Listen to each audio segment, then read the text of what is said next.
نحمده ونصلي ونسلم على رسوله الكريم أما بعد فأعوذ بالله من الشيطان الرجيم بسم الله الرحمن الرحيم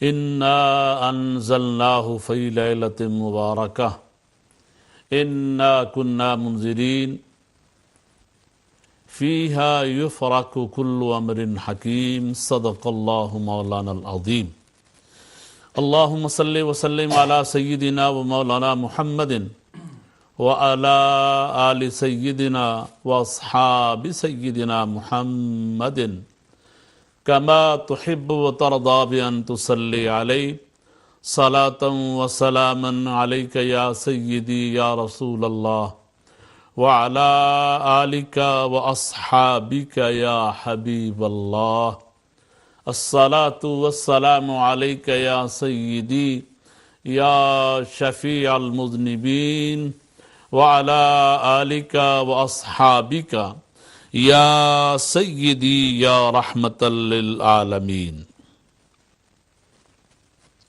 حضرات گرامی، ہم اللہ تعالیٰ کا جتنا بھی شکر ادا کرے کم ہے کہ اللہ تعالیٰ نے ہمیں انسان بنایا اور پھر اللہ نے مزید کرم نوازی فرمائی. اللہ تعالیٰ نے ہمیں مدینے والے محبوب کے صدقے میں اور کاملین امت کے صدقے میں اللہ تعالیٰ نے ہمیں دولت ایمان نصیب فرمائی.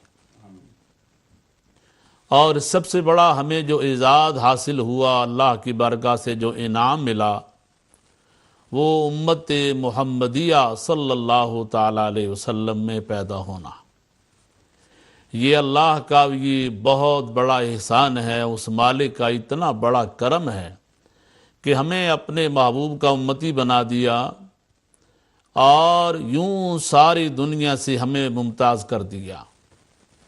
اس اللہ کی نعمت کا جتنا بھی شکر ادا کریں، ہمارا ہر سانس اللہ کی اس نعمت کا شکر ادا کرے تو اس کا شکر ادا نہیں کر سکتے کہ مالک نے ہمیں اس نبی کا امتی بنایا، جن کا امتی ہونے کے لیے انبیاء علیہ السلام دنیا سے خواہشیں لے کر چلے گئے. الحمدللہ آپ کا میزبان قاری محمد زمان قادری آپ احباب کی خدمت میں آج پھر فرینڈز آف اللہ کا پروگرام لے کر حاضر خدمت ہوں. اور آج کا جو فرینڈز آف اللہ کا پروگرام ہے، ہم ان بزرگان دین کی نسبت سے آج کا پروگرام کریں گے کہ جن کی تعلیمات کی وجہ سے آج ہمارے عقائد بھی محفوظ ہیں اور ہمارے ایمان بھی محفوظ ہیں. ماہ شعبان معظم جو ہے اس کا آغاز ہو چکا ہے. کل بھی ہم نے بہت جامع انداز میں علامہ صاحب نے یہاں پر آپ لوگوں کو ماہ شعبان کی فضیلت قرآن و حدیث کی روشنی میں اور معمولات نبوی صلی اللہ تعالیٰ علیہ وسلم شعبان شریف میں سرکار کے جو معمولات ہیں اس کے حوالے سے اور چند لوگوں کے وہ شکوک و شبہات جن کے ذہن میں اس رات کے فکس ہونے کے حوالے سے 15ویں شعبان کے حوالے سے، اس کا بڑا احسن طریقے سے تابعین کے قول پیش کیے اور اولیاء امت کے اقوال جو ہیں وہ علامہ صاحب نے پیش کیے. اور آج ماشاءاللہ اس ایوان میں ہمارے دو شخصیات مثلا یہاں پر موجود ہیں. الحمدللہ دونوں ہی اللہ کا بڑا احسان ہے، اپنے اپنے اداروں میں صدر مدرس ہیں اور درس نظامی کی تمام کتب جو ہیں الحمدللہ وہ پڑھا رہے ہیں. میرے جو پہلے مہمان ہیں ماشاءاللہ وہ قاری قرآن بھی ہیں، عالم دین بھی ہیں اور بارہا حرمین شریفین کی حاضری بھی نصیب ہوئی. عالم بعمل حضرت علامہ قاری محمد خان قادری صاحب بری سے آپ تشریف لاتے ہیں اور آپ امام و خطیب ہیں اسلامک سینٹر بری میں. آپ اس پروگرام میں تشریف لائیں. آج پھر میں اپنی طرف سے آپ کو ویلکم کروں گا اور سلام محبت پیش کروں گا السلام علیکم ورحمۃ اللہ وبرکاتہ۔ وعلیکم السلام ورحمۃ اللہ وبرکاتہ۔ علامہ قاری محمد صاحب زمان صاحب، بہت بہت شکریہ۔ اللہ پاک آپ کو جزائے خیر عطا فرمائے، بہت شکریہ۔ اللہ تعالیٰ آپ کو بھی جزائے خیر عطا فرمائے۔ ناظرین کرام، علامہ قاری صاحب نے اپنی دعاؤں سے آپ لوگوں کو نواز دیا ہے۔ حضرت کے ساتھ ہمارے دوسرے مہمان ماشاءاللہ بہت پیاری گفتگو کرتے ہیں اور نوجوان اسکالر ہیں، ممتاز عالم دین ہیں اور صدر مدرس ہے جامعہ غوثیہ رضویہ بلیک برن کے، جہاں الحمدللہ طلباء اور طالبات آپ سے درس نظامی کی جو کتب ہیں الحمدللہ وہ ان سے اکتساب فیض کر رہے ہیں۔ میں علامہ مصباحی صاحب کو کل بھی تشریف لائے تھے پروگرام میں، آج بھی تشریف لائے ہیں، اپنی طرف سے ویلکم کروں گا۔ السلام علیکم ورحمۃ وعلیکم اللہ۔ السلام ورحمۃ اللہ۔ بہت شکریہ حضرت دونوں مہمانوں کا، اور آج ماشاءاللہ خوبصورت نشست ہوگی ہمیشہ کی طرح۔ آپ جس ایک روحانیت کے ساتھ اور ایک ذوق و کیف کی مستی میں گفتگو کرتے ہیں اور سننے والوں پہ الحمدللہ جہاں اس کے اثرات مرتب ہوتے ہیں، میں خود بھی محظوظ ہوتا ہوں۔ تو آج ہم اپنے ناظرین کو یہ بتانا چاہیں گے کہ یہ جو ماہ شعبان شریف کا مہینہ ہے، اس کی کتنی عظمتیں ہیں، کتنی اس کی فضیلتیں برکتیں ہیں، اور ساتھ ساتھ اس مہینہ پاک میں ہمیں کیا کرنا چاہیے، اس مہینے کو کیسے گزارنا چاہیے، اور بالخصوص اس میں جو ایک رات 15 شعبان کی رات ہے، اس رات کو ہمیں کیسے گزارنا ہے، اور یہ رات اس میں کیا حکمتیں ہوتی ہیں۔ فیہا یفرق کل امر حکیم سے کیا مراد ہے، اس پر بھی انشاءاللہ علماء کرام گفتگو فرمائیں گے، اور اس رات میں جو اللہ نے نازل فرمایا اس کے حوالے سے بھی انشاءاللہ باتیں ہوں گی، اور پھر اس 15ویں رات کی جو شعبان کی رات ہے، اس رات میں آپ لوگوں نے رات کو کیسے قیام کرنا ہے، کون سی عبادت کرنی ہے، یہ ساری چیزیں آج انشاءاللہ ہم ڈسکس کریں گے، تاکہ شب برات کے آنے تک آپ لوگ اپنی تیاری کریں اور اپنے آپ کو تیار کریں رمضان شریف کے لیے۔ ابھی سے روزوں کی عادت ڈال لیں تاکہ آپ یوز ٹو ہو جائیں اور پھر رمضان شریف کے لیے آپ کی مکمل تیاری ہو جائے۔ تو میں سب سے پہلے قبلہ قاری صاحب کی خدمت میں ملتمس ہوں کہ ہمیں ماہ شعبان کی جو فضیلت ہے قرآن پاک کی روشنی میں اور حدیث نبوی صلی اللہ تعالیٰ علیہ وسلم کی روشنی میں آپ ہمارے دیکھنے والوں کو، ناظرین و سامعین کو بتائیں گے کہ اس مہینہ پاک کو جو عظمت اور فضیلت ملی ہے اس کے بارے میں قرآن نے کیا کہا ہے، اللہ کا کیا حکم ہے، اللہ کا کیا ارشاد ہے، اور اس کے ساتھ ساتھ نبی کریم صلی اللہ علیہ وسلم کے حوالے سے، اس رات کے حوالے سے، اس مہینے کے حوالے سے جو حضور نے گفتگو فرمائی ہے، میں چاہوں گا وہ قاری صاحب کی بلا ہمارے ناظرین کے ساتھ آپ شیئر فرمائیں۔ بسم اللہ۔ الحمدللہ رب العالمین والعاقبۃ للمتقین والصلاۃ والسلام علی رسولہ الکریم الامین وعلی آلہ الطیبین الطاہرین واصحاب الہادین المہدیین، اما بعد فاعوذ باللہ من الشیطان الرجیم، بسم اللہ الرحمن الرحیم، حامیم والکتاب المبین، سبحان إنا أنزلناه في ليلة مباركة إنا أنزلناه في ليلة مباركة إنا كنا منذرين۔ سبحان فيها يفرق كل أمر حكيم، صدق الله العظيم وصدق رسوله النبي الحبيب الكريم، ونحن على ذلك من الشاهدين والشاكرين والحمد لله رب العالمين۔ میرے نہایت ہی معزز و مکرم حضرت علامہ قاری محمد زمان صاحب اور نہایت ہی معزز و مکرم دوست جناب حضرت علامہ قاری نظام الدین صاحب، اور میرے تمام سننے والوں کو السلام علیکم۔ اللہ پاک آپ کے گھر میں، آپ کے مال میں برکتیں پیدا فرمائے۔ آمین۔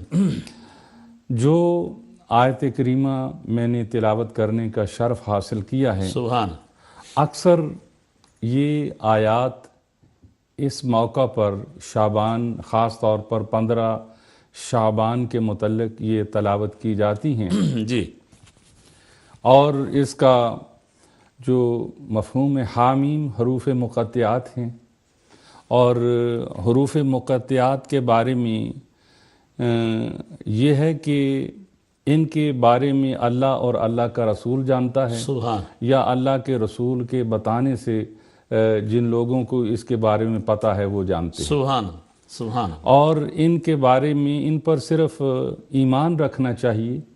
اور حضرت ابو بکر صدیق رضی اللہ تعالی عنہ کا ارشاد گرامی ہے کہ ان کے بارے میں سوال کرنا وہ بدعت ہے، یعنی یہ اس پر ایمان رکھنا ضروری ہے۔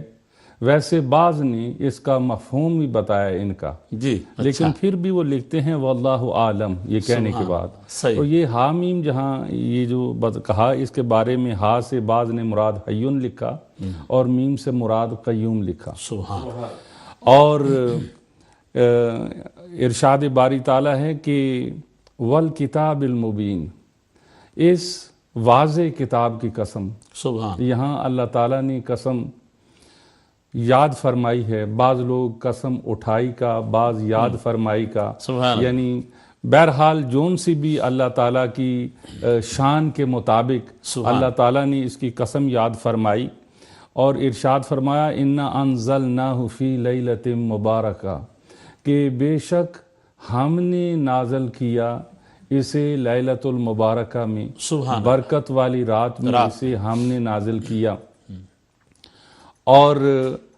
انا کننا منذرین، اور بے شک ہم ہی ڈرانے والے ہیں، فیہا یفرق کل امر حکیم، اور اس میں اس برکت والی رات میں ہر قسم کے فیصلے ہوتے ہیں۔ سبحان، سبحان، اس کے بارے میں علماء کرام کی 2 آراء ہیں، یعنی ایک علماء کرام ارشاد فرماتے ہیں کہ اس سے مراد آیت سے لیلۃ القدر ہی ہے، ٹھیک ٹھیک، اور وہ اس پر دلیل یہ دیتے ہیں قرآن ہی سے کہ قرآن مجید میں اللہ تعالیٰ نے ارشاد فرمایا انا انزلناہ فی لیلۃ القدر، جی جی، یہ اس پر دلیل ہے۔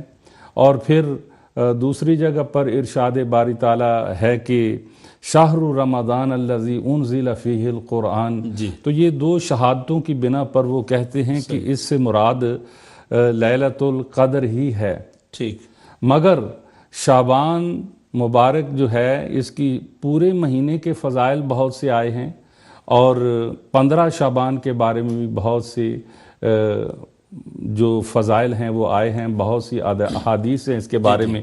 ایک علماء کا گروپ وہ کہتے ہیں کہ یہ اس سے مراد یہ لیلۃ المبارکہ سے رات یہ 15 شعبان ہے، لیکن جمہور جو ہیں وہ پہلے والی رائے کے ساتھ زیادہ اتفاق کرتے ہیں، میجارٹی آف علماء صحیح۔ اور شعبان جو لفظ ہے اس کو اگر دیکھا جائے تو یہ اسلامی سال کا 8واں مہینہ ہے، جی جی، اور یہ غیر منصرف ہے، یعنی غیر منصرف سے مراد یہ ہے کہ اس پر تنوین نہیں آتی، ٹھیک، یعنی نن نن نن یہ نہیں آئے گا، بلکہ شعبانو شعبانہ شعبانہ آئے گا، سبحان، یعنی جہاں تنوین ضمے کے ساتھ آتی ہے نا وہاں تو یہاں صرف ضمہ آئے گا شعبانو، اور جہاں تنوین 2 فتح کے ساتھ آتی ہے وہاں ادھر ایک فتح ہوگا، اور جہاں تنوین جو ہے 2 کسرہ کے ساتھ آتی ہے، کسرہ اس کو آئے گا ہی نہیں بلکہ اس کے وہ بھی ایک زبر آئے گی، صحیح، تو یہ مذکر استعمال ہوتا ہے۔ جی جی، اور اس کے بارے میں حضور سید عالم صلی اللہ علیہ وسلم سے حدیث پاک جو ہے جی جی، وہ موجود ہے، ان اسامہ بن زید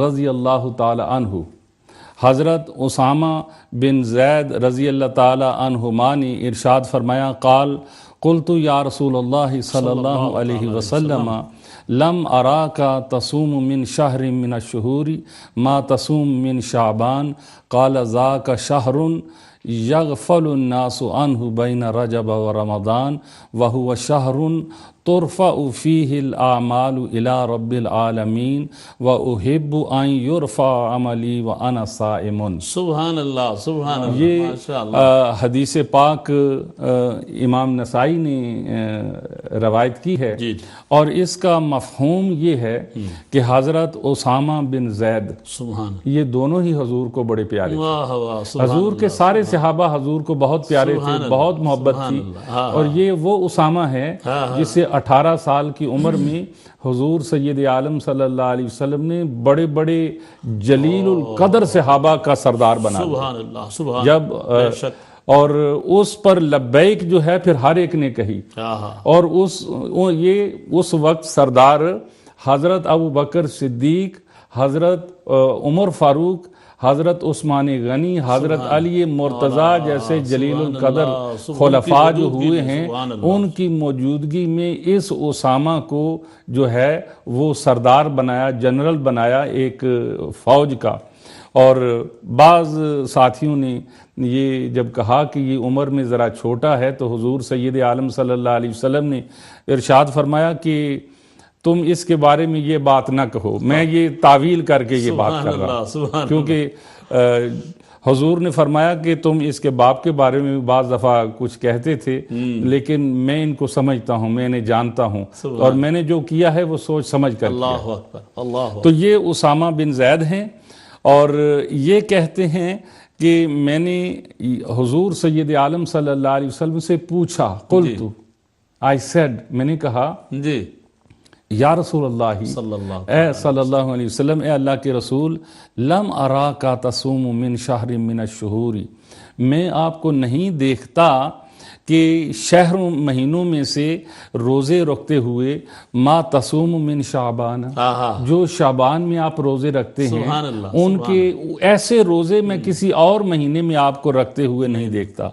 قال، حضور سید عالم صلی اللہ علیہ وسلم نے ارشاد فرمایا، ذاک شہر، یہ ایسا مہینہ ہے یغفل الناس عنہ، لوگ اس سے غافل ہیں، لوگوں کو پتہ نہیں ہے کہ بین رجب و رمضان، یہ رجب اور رمضان کے درمیان آتا ہے، وَهُوَ شَهْرٌ تُرْفَعُ فِيهِ الْأَعْمَالُ، یہ ایسا مہینہ ہے جس میں اعمال اٹھائے جاتے ہیں، آسمانوں کی طرف لے جائے جاتے ہیں، الى رب العالمین، یعنی اعمال جو ہیں لوگوں کے وہ رب العالمین کی طرف لے جائے جاتے ہیں۔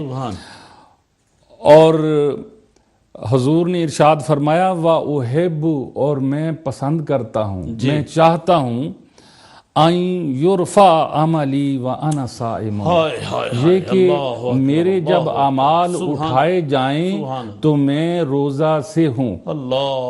سامعین محترم، یہ آپ دیکھیں کہ حضور سید عالم صلی اللہ علیہ وسلم جو خالق کائنات کا شاہکار ہیں، جس کے لیے اللہ پاک نے حضور سید عالم صلی اللہ علیہ وسلم کی وجہ سے پوری کائنات کو بنایا، اور جو محبوب خدا ہیں وہ بھی کہتے ہیں کہ میں چاہتا ہوں کہ جب میرے عمل اٹھائے جائیں تو میں روزے سے ہوں، اس حال میں ہوں کہ رب کی بارگاہ میں روزے سے، میں روزے سے ہوں۔ تو یہ اس حضور سید عالم صلی اللہ علیہ وسلم کی روایت سے پتہ چلتا ہے کہ شعبان کا مہینہ بڑی برکتوں والا ہے، اور پھر حضور سید عالم صلی اللہ علیہ وسلم کا یہ ارشاد گرامی کہ رمضان اللہ کا مہینہ ہے اور شعبان میرا مہینہ۔ سبحان اللہ، یعنی ویسے تو سارے مہینے اللہ کے ہیں، لیکن حضور سید عالم صلی اللہ علیہ وسلم نے رمضان کی نسبت اللہ تعالیٰ کی طرف کی کہ اس میں روزے فرض ہیں،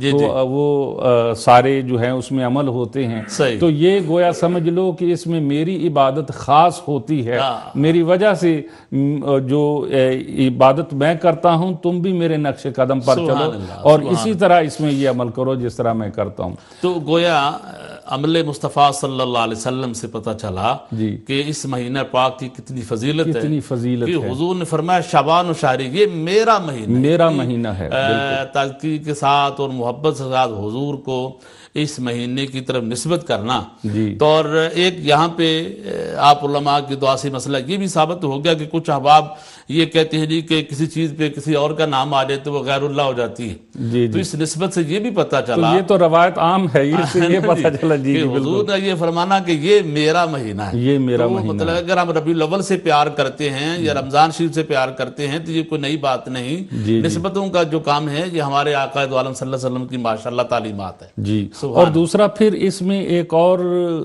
چیز ہوتی ہے کہ لوگوں کی رمضان کے لیے تیاری ہو جاتی سبحان اللہ، سبحان یعنی لوگ رمضان کے لیے تیار ہو جاتے ہیں۔ جی سیدہ عائشہ رضی اللہ تعالی عنہا ام المؤمنین ہماری ماں ارشاد فرماتی ہیں کہ حضور سید عالم صلی اللہ علیہ وسلم شعبان کے اندر اپنی تہبند کس لیا کرتے تھے، یعنی گویا کہ وہ تیاری شروع کر دیتے تھے رمضان المبارک کی۔ سبحان اس لیے ہمیں بھی چاہیے کہ اس مبارک مہینے کی برکتیں بھی حاصل کریں اور پھر اسی مہینے میں اپنے آپ کو رمضان کے لیے تیار بھی کریں۔ سبحان اللہ، سبحان اللہ، ماشاء اللہ۔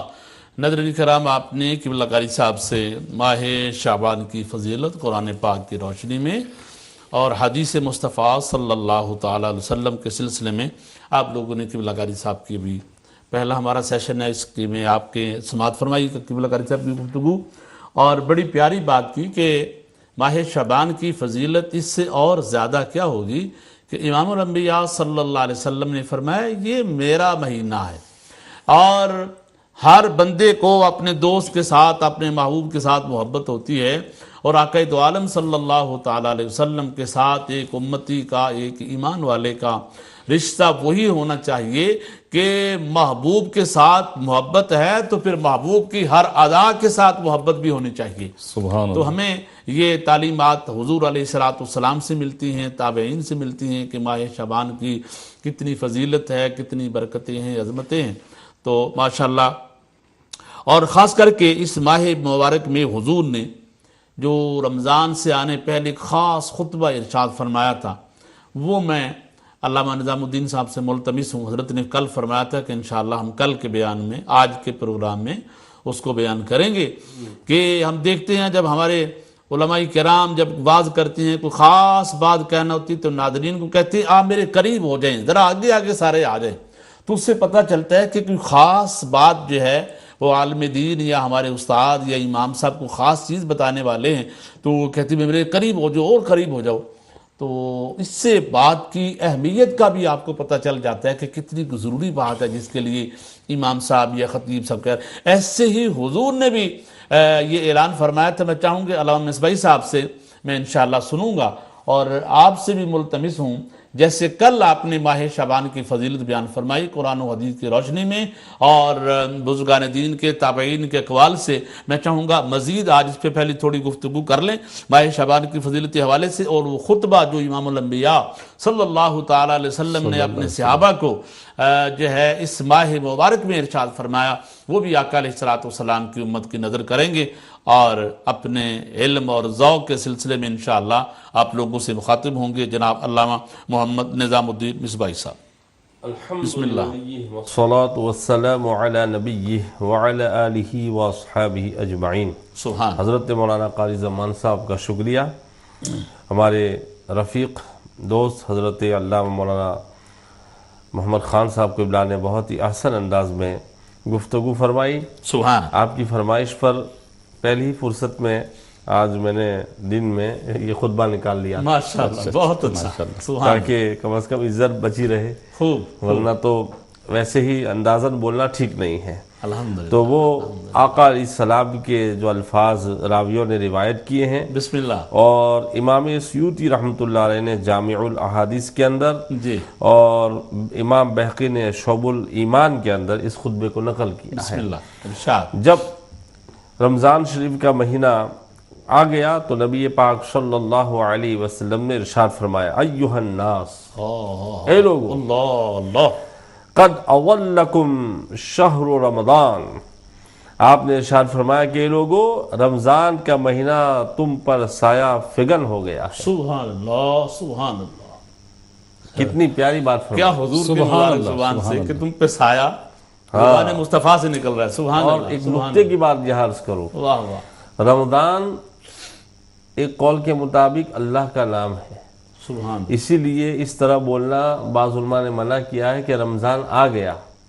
دیکھو ہمارے آقا نے یہ نہیں کہا کہ قد اضلکم رمضان، یہ نہیں فرمایا شہر رمضان، سبحان اللہ، اسی لیے قرآن میں بھی شہر رمضان سبحان اندر۔ اللہ، واہ واہ، تو یہ ادب کا خیال کیا جائے کہ رمضان آ گیا ایسا نہ بولا جائے، شہر رمضان آ گیا۔ سبحان، بہت اچھا، تو رمضان کا مہینہ تم پر سایہ فگن ہو گیا ہے۔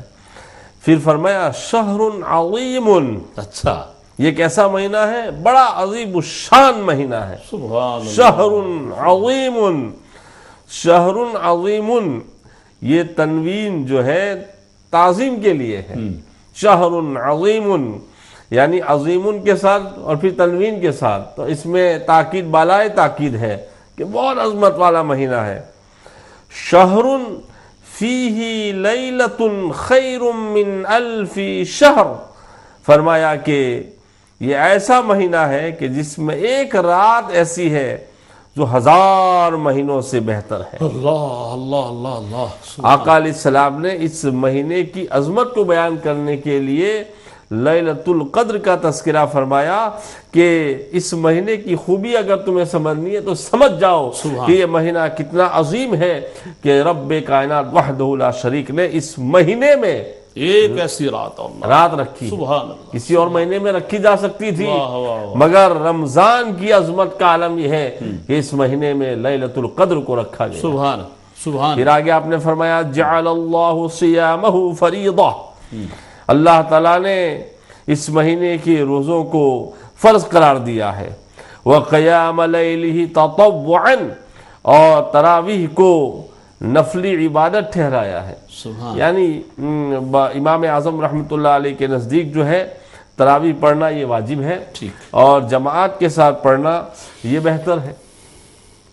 من تقرب فیہ بخصلۃ من الخیر کان کمن ادى فریضہ فیما سواہ، آقا علیہ السلام فرماتے ہیں کہ جو شخص اس ماہ میں ایک نفلی نیکی کرے گا اس کا ثواب اور دنوں کے فرض کے برابر ہوگا۔ سبحان اللہ، ومن ادى فریضہ فیہ کان کمن ادى 70 فریضہ فیما سواہ، آقا علیہ السلام فرماتے ہیں کہ جو اس مبارک مہینے میں ایک فرض ادا کرے گا اس کا ثواب اور دنوں کے 70 فرضوں کے برابر ہوگا۔ واہ واہ، اور آگے فرمایا آئے ہائے ہائے وَهُوَ شَهْرُ الصَّبْرِ، ہائے، یہ صبر کا مہینہ، اللہ، فرمایا یہ صبر کا مہینہ ہے۔ سبحان اللہ، کھانے کے سلسلے میں، پینے کے سلسلے میں، نگاہوں کے سلسلے میں، سبحان اللہ، بولنے کے سلسلے میں، ہر اعتبار سے یہ صبر کا مہینہ ہے۔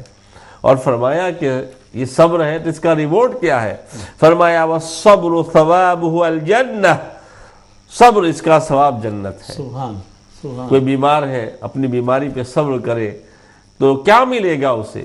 جنت ملے گی، اور جنت مل جائے تو پھر سب کچھ مل گیا۔ اللہ کی نعمت ہے، سبحان اللہ، ہاں، اور فرمایا وَالشَّهْرُ الْمُوَاسَاتِ، ہائے ہائے ہائے، فرمایا غم خاری اور غم گساری کا مہینہ۔ ہاں ہاں ہاں، اللہ اکبر، اللہ اکبر، سبحان، یہ اس جملے کی تھوڑی شرح کرنی پڑے گی۔ شہر المواسات، غم خواری غم گساری کا مہینہ ہے۔ کیا مطلب ہوا؟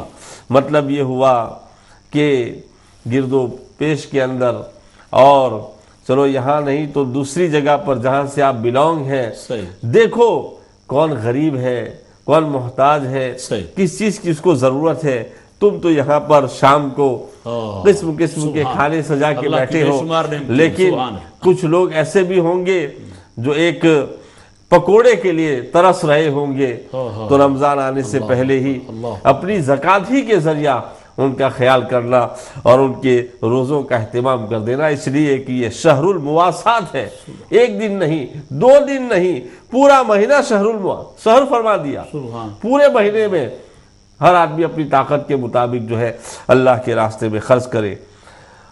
آگے جملہ ارشاد فرمایا میرے آقا نے. سبحان اللہ. اب یہ سوال پیدا ہو سکتا تھا کہ بھائی ہم غم خاری کریں گے, غم گساری کریں گے, بینک بیلنس تو کم ہوگا, بینک بیلنس کم ہوگا. اچھا, تو آقا علیہ السلام نے اس شیطانی وسوسے کا دروازہ بند کر دیا اور فرمایا نہیں, وَشَهْرٌ يُزَادُ فِيهِ رِزْقُ الْمُؤْمِنِ, اللہ اللہ اللہ اللہ, سبحان اللہ. یہ ایسا مہینہ ہے جس میں مومن کا رزق بڑھا دیا جاتا ہے. سبحان اللہ. اسی لیے سبحان بخاری شریف میں یہ حدیث پاک موجود ہے کہ جب رمضان شریف کا مہینہ آتا تو آقا علیہ السلام کی جود و سخاوت اس طرح بڑھ جاتی کہ ایک طرف تیز رفتار ہوا چلے اور ایک طرف سخاوت مصطفیٰ چلے تو تیز ہوا پیچھے رہ جائے, سخاوت مصطفیٰ آگے بڑھ جائے. سبحان اللہ. سبحان اللہ. تو یہ وہ عظیم خطبہ ہے جو نبی پاک صلی اللہ علیہ وسلم نے رمضان کی آمد پر اپنے صحابہ کرام کو سنایا تھا, اور پھر محدثین نے اپنی کتب میں روایت کیا تھا کہ ہر خطیب اپنے نمازیوں کو یہ خطبہ سنائے اور رمضان سے پہلے پہلے اس کے دل میں رمضان کی تڑپ اور رمضان کے استقبال کا جذبہ پیدا ہو جائے کہ یہ نہیں کہ اب کیا ہوگا, بھوکا رہوں گا, یہ رہوں گا. یہ سارے شیطانی وسوسے ہیں. رمضان کا مہینہ آئے تو خوشی سے استقبال کرو, اس لیے کہ یہ چیزیں اس کے اندر موجود ہیں. سبحان اللہ. سبحان اللہ. سبحان اللہ. ناظرین کرام, بہت ہی پیاری گفتگو آپ نے علامہ صاحب سے سماعت فرمائی اور قبلہ قاری صاحب سے, ماشاءاللہ. تو یہ ہمارا پہلا سیشن مکمل ہوا جس میں قرآن پاک کی روشنی میں اور حدیث نبوی صلی اللہ علیہ وسلم کی روشنی میں آپ لوگوں کو یہ بتایا کہ جس رات میں, جس مہینے میں آپ عبادتیں کرنے جا رہے ہیں, سخاوت کرنے جا رہے ہیں, دیکھیں حضور علیہ الصلوۃ والسلام سرکار کی جو زندگی ہے وہ پورا ایک کوڈ آف لائف ہے. کوئی حصہ ایسا خالی نہیں آپ کو ملے گا جہاں پہ سرکار دو عالم صلی اللہ علیہ وسلم نے اپنی امت کی رہنمائی نہ کی. رمضان شریف میں حضور جانتے تھے کہ لوگ روزہ رکھیں گے اور غریب اور مسکین لوگوں کا کیا ہوگا, تو اللہ کے نبی صلی اللہ علیہ وسلم نے ان کی دلجوئی کے لیے فرمایا کہ جہاں تم اللہ کی نعمتیں کھانا وہاں ان اپنے غریب بہن بھائیوں کو نہ بھولنا, ان کو بھی اپنی نعمتوں میں, اپنی چیزوں میں شامل کرنا, اور یہ نہ سوچنا جیسے ابھی علامہ صاحب نے فرمایا کہ رزق کم ہو جائے گا. نہیں, فرمایا اس مہینہ پاک میں اللہ تعالیٰ بندہ مومن کا رزق بڑھا دیتا ہے. الحمدللہ. ہمیں اس سے بڑھ کر اور تسلی کیا ہوئی, کیا گارنٹی چاہیے کہ اس ذات کے منہ سے یہ الفاظ مبارک نکلے ہیں جن کی زبان پہ اللہ کا قرآن بولتا ہے, سبحان, جن کا ہر ایک ادا اپنے رب کے قول کے مطابق ہے. تو سرکار فرما رہے ہیں کہ رمضان میں یہ نہ سوچنا کہ میں نے یہ چیزیں تقسیم کر دی, غریبوں کو دے دی تو میرا مال کم ہو جائے گا. نہیں, بلکہ میرے اور آپ کے آقا صلی اللہ علیہ وسلم ارشاد فرما رہے ہیں کہ بندہ مومن کا رزق, تو اس کی مثال آپ خود اپنے دسترخوان کو دیکھ لیں رمضان کے مہینے میں کہ غیر رمضان میں آپ لوگ کتنا اہتمام کرتے ہیں, کتنے کھانے بناتے ہیں. اور رمضان کی افطاری میں اگر اپنا دسترخوان دیکھیں تو شاید پاکستان کا کوئی وی آئی پی بھی بندہ اسٹائل سے افطاری نہیں کرتا ہوگا جو یہاں پہ اللہ تعالیٰ نے ہمیں نعمتیں عطا فرمائی ہیں. تو ہم پھر کیسے مانیں کہ جو ہے رزق کم ہو جاتا ہے؟ تو آپ کا جو رزق نعمتیں ڈبل ہو کے آپ کے دسترخوان پہ آتی ہیں, یہ میرے نبی کا وہ فرمان مبارک ہے کہ حضور نے فرمایا کہ بندہ مومن کا رزق رمضان میں بڑھا دیا جاتا ہے اور انشاءاللہ بڑھتا ہی رہے گا.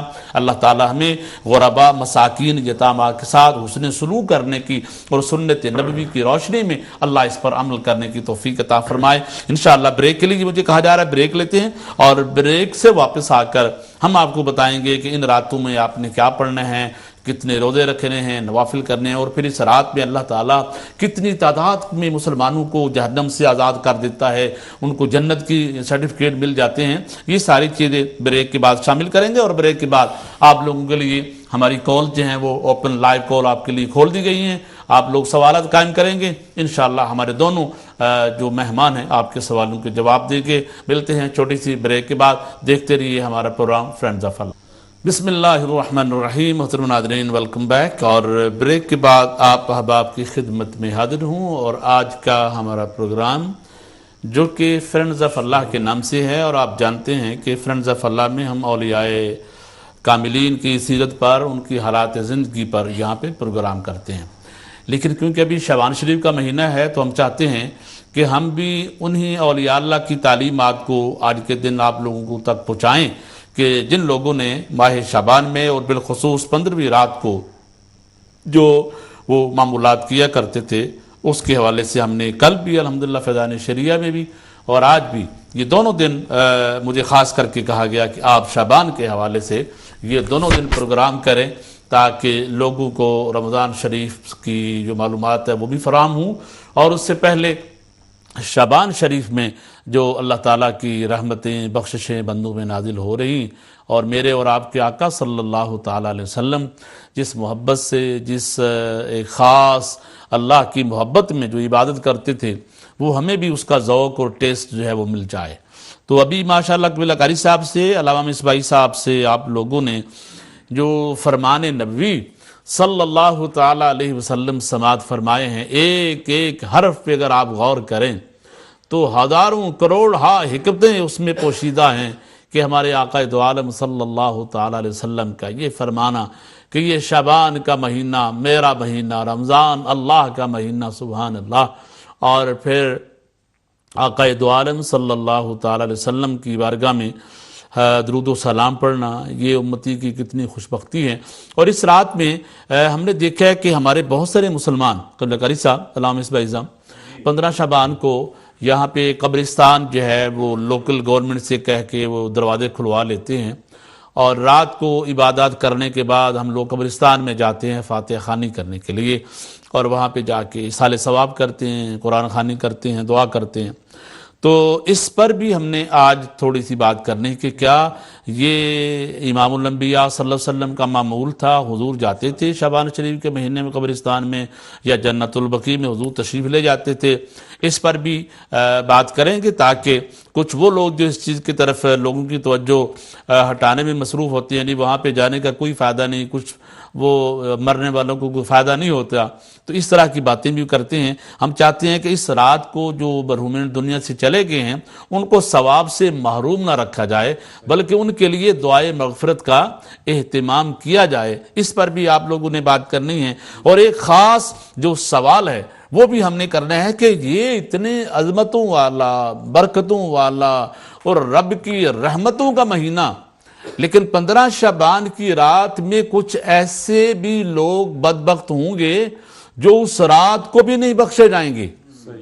وہ کون ہوں گے یہ بھی انشاءاللہ ہمارے علماء کرام آپ کو بتائیں گے، تاکہ آج ہی آپ کو اس چیز کا پتہ چل جائے کہ وہ لوگ کون ہیں جن کے بارے میں کہا کہ اتنی بڑی عظمتوں والی رات جس کے بارے سرکار فرما رہے ہوں اور وہ لوگ اس سے محروم رہیں، وہ کس وجہ سے اس دعا سے محروم رہیں گے، بخشش سے محروم رہیں گے، یہ ہم آپ کو بتائیں گے آج۔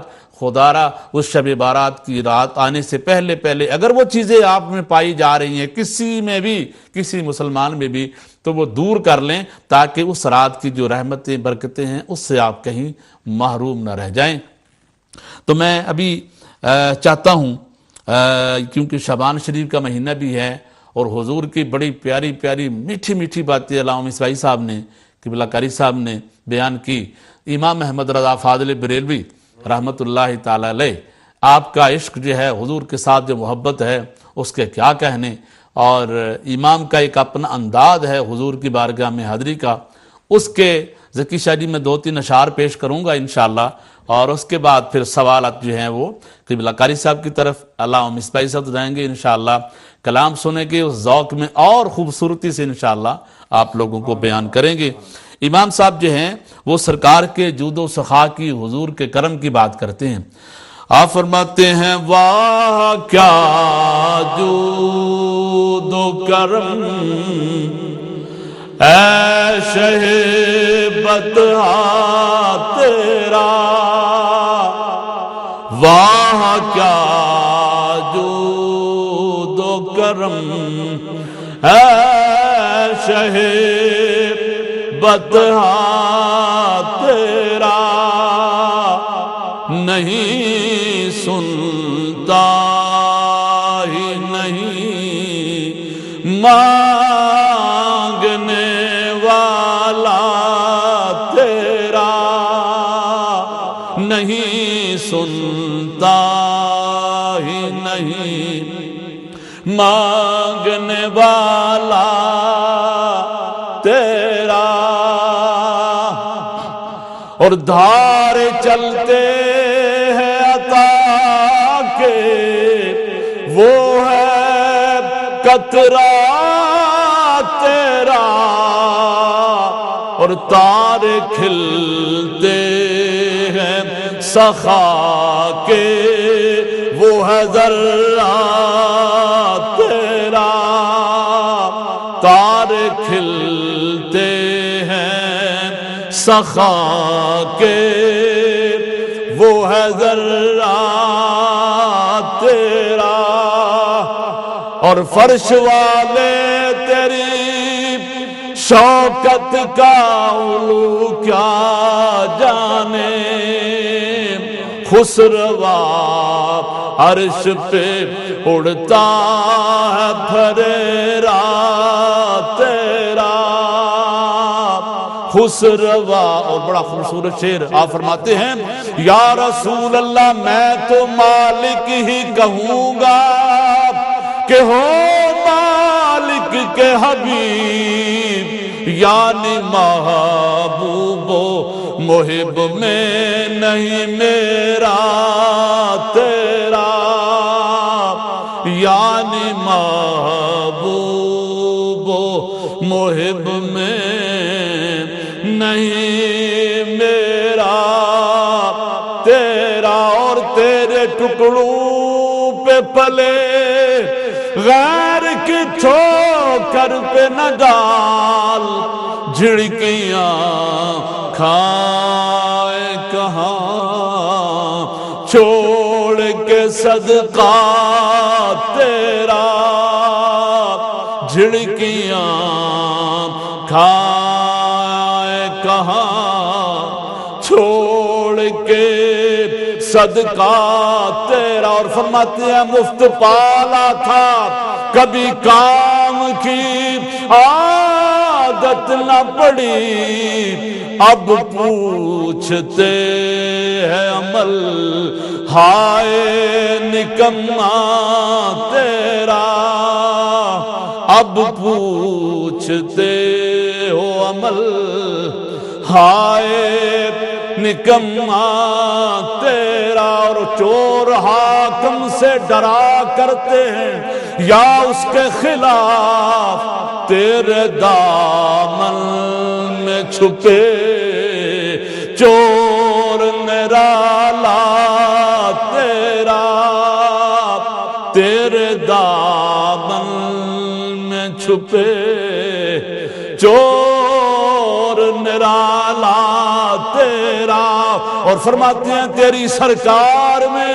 لاتا ہے رضا اس کو شفیع جو میرا غوث ہے، اور لاڈلا بیٹا تیرا جو میرا غوث ہے، اور لاڈلا بیٹا تیرا، واہ کیا مرتبہ غوث ہے بالا تیرا، اونچے اونچوں کے سروں سے قدم اعلیٰ تیرا، اور فرماتے ہیں سارے اقطاب جہاں کرتے ہیں کعبے کا طواف، اور کعبہ کرتا ہے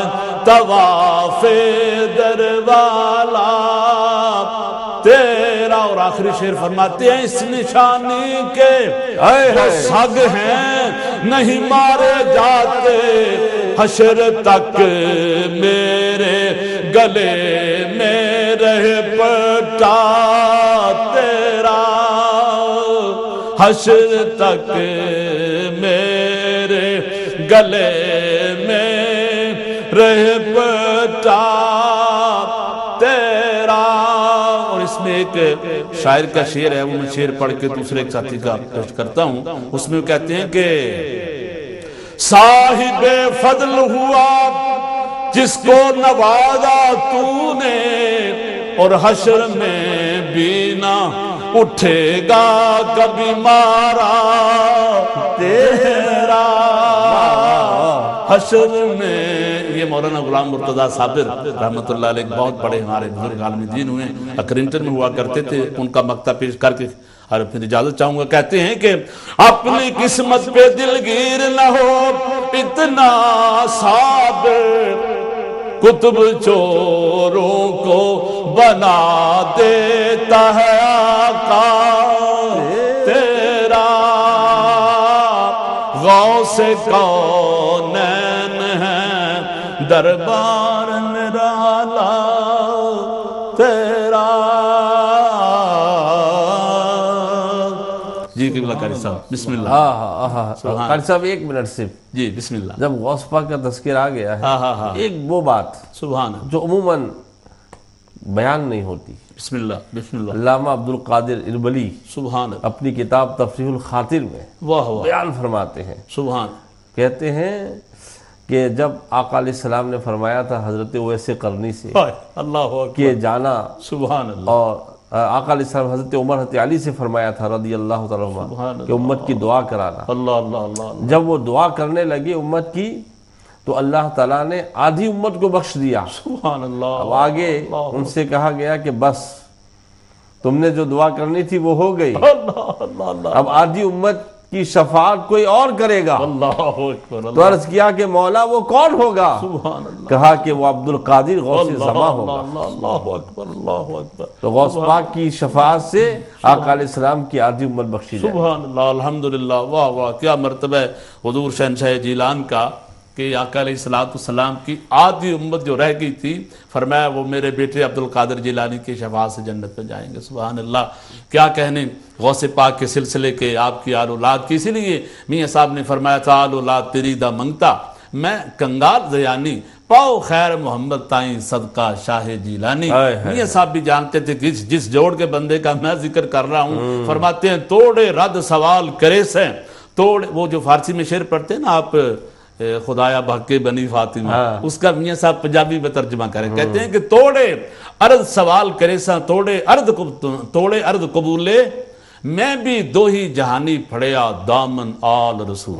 سبحان اللہ، علامہ صاحب بڑی خوبصورت آپ نے بات بتائی، سلسلہ قادریہ کا فیضان آپ کو بھی اللہ تعالیٰ نے نصیب فرمایا، اور ابھی مراکش میں جو آپ الحمدللہ بزرگان دین کے مزارات پہ حاضری دیتے ہیں، یہ میں سمجھتا ہوں اس کا فیضان ہے، اور یہ اسی وقت اس واقعے کا نزول ہونا الحمدللہ یہ بھی غوث پاک کی کرامت ہے۔ تو ہم اپنے بھی موضوع کی طرف چلیں گے۔ الحمدللہ خوبصورت قبلہ علامہ صاحب نے بات شیئر کر دی، جب اللہ نے ہمیں ایسی ایسی ہستیاں عطا فرمائی ہے تو پھر ہمیں ان لوگوں سے اس طریقے سے ہمیں پیار محبت کرنی چاہیے، ان طرح ہمیں اپنی زندگی کبھی ہماری بن جائے، اللہ کرے ہماری زندگی میں بہار آ جائے کہ جب وہ قیامت کے دن ہماری سفارش کریں تو وہ فخر کے ساتھ ہماری سفارش کریں کہ میں ان آقا علیہ السلام کی امت کی سفارش کر رہا ہوں جنہوں نے اپنی زندگی محبوب کائنات کی سیرت کے مطابق گزاری۔ ابھی قبلہ قاری صاحب طرف چلوں گا، اسی ذوق میں میں چاہوں گا۔ صاحب الحمدللہ بہت خوبصورت انداز میں آپ نے اعلیٰ حضرت کا کلام بھی پیش کیا، میرے ساتھی نے ماشاءاللہ بہت خوبصورت بات بتائی۔ کیا کہیں کیا کہیں، ایک عرض کر دوں، یہ جو نعت شریف آپ نے پڑھی ہے نا، جی اس کا جو ابتدائی شعر ہے، جی میں اکثر حج پہ جاتا رہتا ہوں، حضور سید عالم صلی اللہ علیہ وسلم کے روضہ پاک پر حاضری کا موقع ملتا ہے، تحدیث نعمت کے لیے بیان کر رہا ہوں، کوئی اس لیے نہیں۔ وہاں میں نے حضور کے روضہ پاک کے وہ جو چار اس طرح کے ستون ہیں نا، ان پر ایک شعر جو ہے عربی میں لکھا ہوا پایا۔ میں انشاءاللہ اگلے اگر پروگرام ہوا تو اس میں وہ میں لاؤں گا، پیش کروں گا انشاءاللہ۔ تو وہ ایگزیکٹلی میرے ذہن میں یہ آیا کہ شاید اعلیٰ حضرت نے یہی دیکھا اور یہ دیکھ کے اعلیٰ حضرت نے لکھا واہ کیا جود و کرم ہے، اور وہ میں انشاءاللہ بتاؤں گا، بالکل ایگزیکٹلی وہ ترجمہ ہے اس کا جو ادھر لکھا ہوا آج بھی موجود ہے، جو بھی جائے وہ۔ اور یہ جو الحمدللہ ہمارے ساتھی نے بہت خوبصورت خطبہ ارشاد فرمایا، اس کی چند باتیں اگر اجازت ہو تو میں بسم اللہ۔ جہاں سے میرے دوست نے سٹاپ کیا نا، وہیں سے انشاءاللہ ایک دو باتیں کر کے اپنا حصہ ڈالتا سبحان اللہ۔ جہاں حضور سید عالم صلی اللہ علیہ وسلم نے ارشاد فرمایا نا کہ اس مہینے میں مومن کا رزق جو ہے وہ زیادہ کر دیا جاتا ہے۔ ہاں سبحان اللہ اس سے اگلی بات جو کرتے ہیں حضور سید عالم صلی اللہ علیہ وسلم، آپ ارشاد فرماتے ہیں کہ من فطر فیہ صائما، واہ جو اس مہینے میں روزہ کھلوائے گا، کان لہو مغفرۃ لذنوبہ، اللہ اللہ اللہ اس کے گناہ کی مغفرت کر دی جائے گی، اللہ اکبر اللہ اکبر اللہ اکبر، وَعِتْقُ رَقَبَتِهِ مِنَ النَّارِ، اور اس کی گردن آگ سے آزاد کر دی کیا جائے گی، بات اللہ جو روزہ افطار کرائے گا، سبحان اللہ سبحان اللہ، وَكَانَ لَهُ مِثْلُ أَجْرِهِ مِنْ غَيْرِ أَنْ يَنْتَقِصَ مِنْ أَجْرِهِ شَيْءٌ، اور اس کو اتنا اجر دیا جائے گا، لیکن جس نے افطار کرایا اس کو بھی اجر دیا جائے گا، اور جس نے کیا اسے بھی اجر دیا جائے گا، اس کے اجر میں کمی نہیں ہوگی۔ یہ حضور سید عالم صلی اللہ علیہ وسلم نے ارشاد فرمایا نا، جب صحابی کہنے لگے قلنا یا رسول اللہ، اے اللہ کے رسول صلی اللہ علیہ وسلم، لیس کلنا نجد ما نفطر بہ، یعنی ہم لوگ اتنے امیر نہیں ہیں کہ لوگوں کے روزے کھلوائیں، ہم نہیں پاتے، بعض ایسے ہیں کہ ہمارے پاس کچھ ہوتا بھی نہیں، لیس کلنا نجد ما نفطر بہ صائما، جس سے ہم روزے دار کو روزہ کھلوائیں۔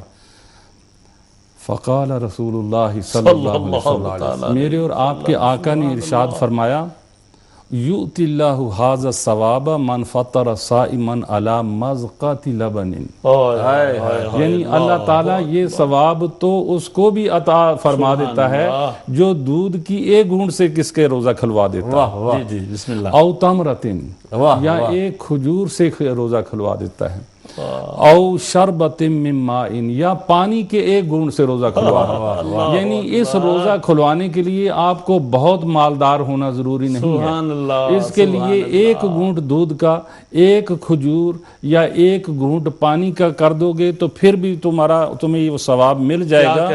وَمَنْ أَشْبَعَ صَائِمًا، اور جو کسی کو پیٹ بھر کر کھانا کھلا دے گا، سَقَاهُ اللَّهُ مِنْ حَوْضِ شَرْبَةً لَا يَظْمَأُ، میرا اللہ اسے میرے حوض سے پانی پلائے گا جس سے وہ کبھی پیاسا نہ ہوگا، یدخل الجنہ، یہاں حتی یدخل الجنہ، یہاں تک کہ وہ جنت میں داخل ہوگا، یعنی جو کسی کو پیٹ بھر کر کھانا کھلائے گا تو وہ جب تک جنت میں داخل نہیں ہوگا اسے پیاس نہیں لگے گا، ایسا میرے حوض سے اسے پانی پلائے گا۔ وَهُوَ شَهْرٌ أَوَّلُهُ رحمتن و اوسطہ مغفرتن و آخرہ عتق من النار، یعنی اس کا اول رحمت ہوگا اور اس کا درمیان جو ہے وہ مغفرت ہوگا، اور اس کا آخر جو ہے وہ گردن کے جہنم سے آزادی ہوگی، اور پھر ایک اور آخر میں حضور نے یہ جو سارے باس ہیں نا، یہ جو فیکٹریوں والے ہیں، ان کو بھی حضور نے فرمایا، آپ نے ارشاد فرمایا، من خفف عن مملوکی، جو تخفیف کر دے گا اپنے مملوک سے، اپنے غلام سے، کام کم کر دے گا رمضان کی وجہ سے، غفر اللہ لہ وآتقہ من النار، اللہ اس کی مغفرت کر دے گا اور اسے جہنم سے آزاد کر دے گا۔ یعنی مزدور سے روزوں میں کم کام لو، اس لیے کہ وہ روزہ دار ہے، اس کا خیال، خاص طور سے انگلینڈ میں، یہ خاص طور پر انگلینڈ میں۔ تو آپ جو ارشاد فرما رہے تھے، یہاں کا تو روزہ بھی دیکھ حضور 18-19 گھنٹے کا روزہ، جی صحیح، اتنا لمبا روزہ، ہمارا روزہ تو وہ 1 بجے والا ہے نا، تو وہ تو پھر 22 گھنٹے تک وہ کام پہنچ جاتا ہے۔ تو اس میں قبلہ قاری صاحب نے بڑی پیاری بات، اگر میرے وہ بھائی جن کو اللہ تعالیٰ نے اتنا اچھا سلسلہ دیا ہے، جن کو خدا تعالیٰ نے مال دیا ہے، وہ صاحب ثروت ہیں، صرف رمضان شریف کے مہینے میں جو آپ کے ساتھ لوگ کام کرتے ہیں، ان سے جہاں اگر آپ 8 گھنٹے کام لے رہے ہیں تو ان سے 4 گھنٹے کام لے لیں، اس کے بدلے میں حضور کا فرمان بھی ساتھ یاد رکھنا ہے۔ علامہ مصباحی صاحب نے فرمایا تھا کہ بندہ مومن کا رزق اللہ بڑھا دیتا ہے، تو وہ مالک باس یہ نہ سمجھے کہ شاید یہ اتنی شفٹ کم ہوگی تو میرے پیسے کم ہو جائیں گے، وہ اس کا اگر ایمان اس چیز پہ پکا ہوگا کہ میرے نبی کا فرمان ہے، اللہ کے نبی کا فرمان ہے کہ رزق اللہ بڑھا دیتا ہے رمضان میں، پھر تو انشاءاللہ اس کا رزق کم نہیں ہوگا۔ اگر ایمان کمزور ہے تو پھر اس کے لیے ہم دعائی کر سکتے ہیں۔ لہذا بہت خوبصورت قبلہ قاری صاحب نے علامہ سعید بات فرمائی کہ یہ رمضان شریف کے مہینے میں یہاں جو 22 گھنٹے کا روزہ ہے، ان مزدوروں کے لیے، وہ جو لوگ آپ لوگوں کے ساتھ کام کرتے ہیں، اگر آپ ان کے آورز کم کر دیں گے، لیکن اس میں یہ نہیں کرنا کہ ان کے پیسے آپ کاٹ لیں، نہیں، ان کو اجرت بھی وہی دینی ہے، اس لیے کہ آپ نے اللہ کو راضی کرنا ہے، اللہ کی رضا حاصل کرنی ہے اور ان لوگوں کی دعائیں لینی ہیں۔ میں سمجھتا ہوں آپ ان علماء کو دعائیں دیا کرو جو حضور کی امت کے لیے کتنی آسانیاں پیدا کرتے ہیں، آقا کے فرمان پیش کر کے، اقوال بزرگان دین پیش کر کے کہ حضور کی امت کی بہتری جس میں ہو، اور بزرگ کہتے ہیں تم اللہ کی مخلوق کے لیے آسانیاں پیدا کرو، وہ عرش والا پھر تمہارے لیے آسانیاں پیدا کرے گا۔ حضور سید عالم صلی اللہ علیہ وسلم کی ایک حدیث اگر آپ بسم اللہ تو میں ارشاد جو آپ نے سوال کیا تھا، یہ تو میں نے چند باتیں حضور کی وہ کر دی، مجھے اچھی لگی۔ بہت اور حضرت ان عائشہ رضی اللہ تعالی عنہا قالت، میری اور آپ کی ماں، قوم کی ماں حضرت عائشہ صدیقہ رضی اللہ تعالی عنہا سبحان اللہ، ارشاد فرماتی ہیں، قالت، آپ نے ارشاد فرمایا، قام رسول اللہ صلی اللہ علیہ وسلم من اللیل، حضور سید عالم صلی اللہ علیہ وسلم رات کو کھڑے ہوئے نماز کے لیے، فصلی، آپ نے نماز پڑھی، فاطال السجود، آپ نے سجدہ لمبا کر دیا، اللہ،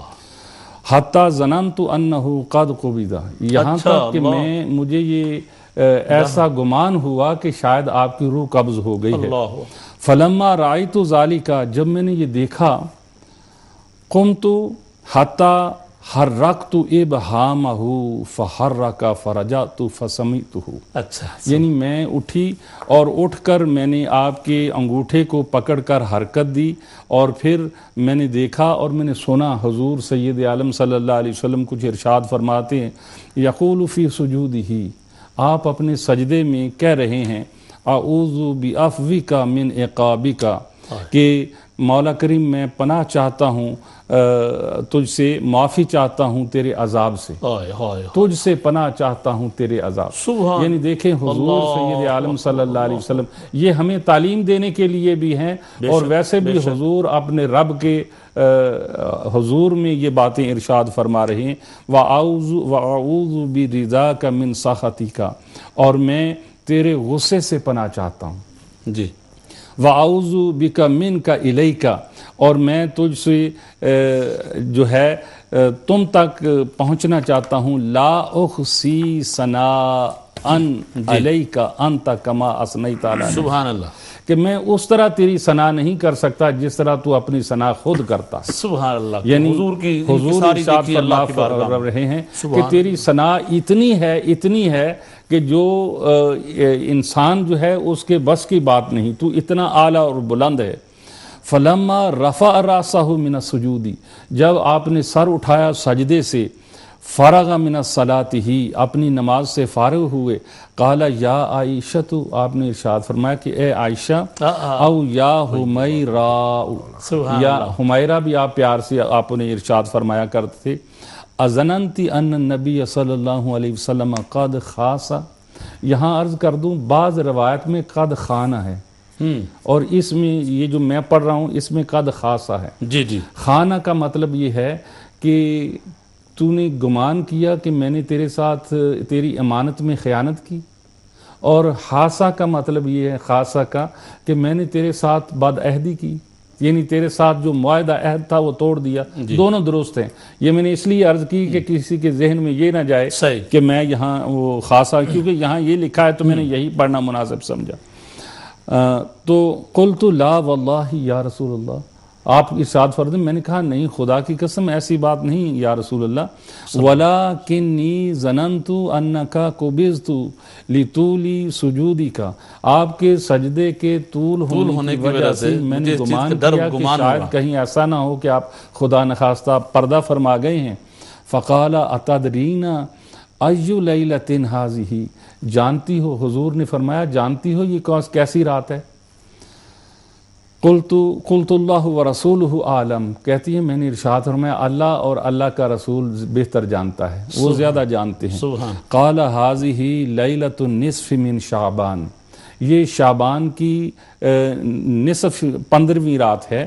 ان اللہ عز و جل یطلع علی عبادہ فی لیلۃ النصف من شعبان، اللہ عز و جل جو ہے وہ نزول فرماتے ہیں، یعنی جس طرح اس کی شان ہے، یعنی اللہ تعالیٰ کی رحمت جو ہے وہ عروج پر ہوتی ہے۔ قرشک اللہ میں آپ کی طرف آتا ہوں، ابھی بریک کا وقت بھی آ جا رہا ہے، اور اس سے پہلے ہمارے ساتھ ڈبلیو خان صاحب لائن پر موجود ہیں، ان سے بات کر لیتے ہیں۔ السلام علیکم جی۔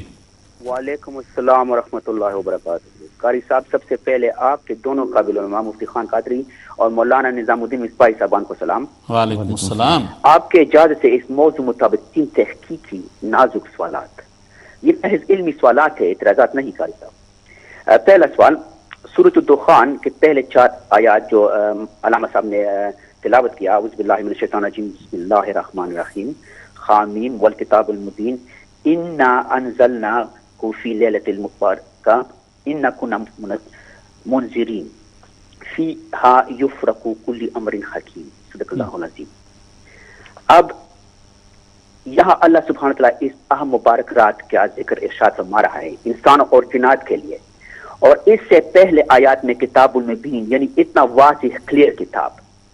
تو اتنا واضح کتاب ہونے کے باوجود علماء میں اس رات پر کیوں اتنا اختلاف کہ کیا اس لیلۃ مبارکہ سے کیا مراد لیلۃ القدر ہے یا 15 شعبان؟ With the most holy glorious noble Quran so clear, crystal clear, why then still differences on this night amongst the scholars؟ یہاں راتوں کا نہیں، اور نہ ہی 2 راتوں، مختلف راتوں کا جو عرب مصنع کہتا ہے، مختلف راتوں کا ذکر ہو رہا ہے، تو ایک رات پر اتنا اختلاف علماء میں کیوں؟ کیا حکمت کہ اللہ سبحانہ وتعالیٰ نے اس میں 15 شعبان کا ذکر نہیں کیا، جبکہ لیلۃ القدر کا ذکر کیا گیا ہے سورۃ القدر میں؟ یعنی سورۃ القدر میں اللہ سبحانہ تعالیٰ سورۃ القدر میں اللہ سبحانہ تعالیٰ نے لیلۃ القدر کا ذکر کیا ہے، انا انزلناہ فیہا لیلۃ القدر وما ادرک ما لیلۃ القدر، لیلۃ القدر خیر من الف شہر تنزل الملائکۃ والروح فیہا باذن ربہم من کل امر، صدق اللہ العظیم۔